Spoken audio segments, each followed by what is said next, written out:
Update 2, I just spoke to my lawyer. It has been a week and a half since I left my home and he finally told me that the papers were going to be served to my husband tomorrow. I have mixed feelings about all of those. On one hand, I am relieved that we can finally start the divorce proceedings. It's been slightly delayed since my lawyer had to deal with some personal medical issues this past week. The work had been slow, but now, we can finally start the proceedings, and I can just get it over with and try to move on with my life. On the other hand, I feel shattered because this beautiful chapter of my life, which had been beautiful so far, is coming to an end for such an ugly reason. I was already finding it really difficult to cope with the loss of 2 of my friends, and now I have to deal with a divorce as well. So that's slightly sad, but I'm trying to find the silver lining. That's the only way I can get through all of this, and I hope that the divorce procedure isn't as emotionally draining as life recently has been. Update 3, hi, so Matthew was served with the divorce papers today. The first thing that he chose to do was visit me again, probably hoping that speaking to me in person would make me change my mind. He has been texting me and trying to call me ever since I told him to leave, but I went back to ignoring him. I also blocked everybody from his family because I did not have anything left to say to these people anymore. All of them have been trying to convince me to go back to Matthew, and that tells me everything that I need to know.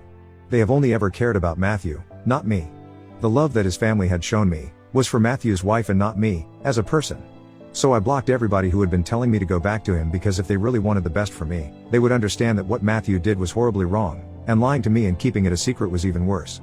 So they would understand why I wanted to leave and why I'm not staying in that marriage anymore. Instead, they refused to understand my point of view and continued to harp on that the 2 of us were great together, and we had been together for so long, it did not make sense to leave over something like this. My mother-in-law actually said that since Jackie was gone, I had nothing to worry about. I can't believe a human being could say something horrible about another person, especially after being so close for so long. I don't know if Jackie was a good person or not, but what my mother-in-law said was really below the belt. Anyway, that's pretty much the last straw for me, and then I blocked them all. But coming back to what happened today, after Matthew found out that I was actually going through the divorce, he showed up at my parents' house. My dad was the one who was in the living room when he showed up, and as soon as he frantically started ringing the doorbell and banging on the door, demanding that we open up, my dad told him that he had to leave or he would call the cops. But, instead of just leaving, Matthew decided that he was going to stay and create even more trouble. So he told my father to bring it on and said that he was not leaving until he had talked to me and convinced me to cancel the proceedings. I guess he forgot that he was speaking to my father and not me. My dad did not have a soft corner for him like I did, and he went through with his threat. He had told him that he would call the cops, and that's what he did, so Matthew was forcibly removed from our property. He didn't even go respectfully, he went kicking and screaming. It was just really embarrassing for him, and I was watching it all from my room, not even bothering to go out because that would just lead to more trouble. Anyway, he was taken away, or rather dragged away, and that was that. I'm actually pretty relieved that my dad dealt with it and did not allow me to deal with it, because no matter what, I still have a soft corner for him, and that would have made it very difficult for me to report him. At least he got what he deserved. Update 4, I've been blocked by Matthew. Yep, that happened. I just find it really funny because I did not block him, he did. I can't imagine why he would do so when I'm already ignoring him and not bothering him at all. It'll just make it difficult for us to communicate directly during the divorce, that's it. Ultimately, it's his decision. Well, his decision was influenced by his family. His mother sent me an email after that day when we called the cops on him and he was forcibly removed from our property. She mentioned in the email that she was incredibly disappointed that our family would do something like this and treat him like a criminal when he was only trying to get me back. She was acting like we were the villains for doing what any other family in our place would have done.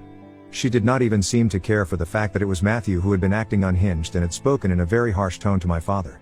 And it's not like he hadn't been warned. My father had told him that if he didn't leave, he would call the cops on him.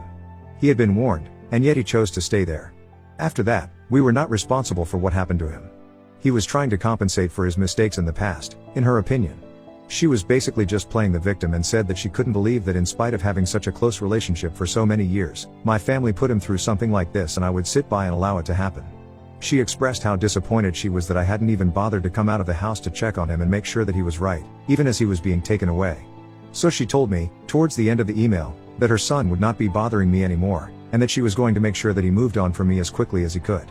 Well, good luck to her with that. God knows I want the same things as well for the both of us. But anyway, game on. Now, I'm only going to focus on getting what I deserve from the divorce and nothing else.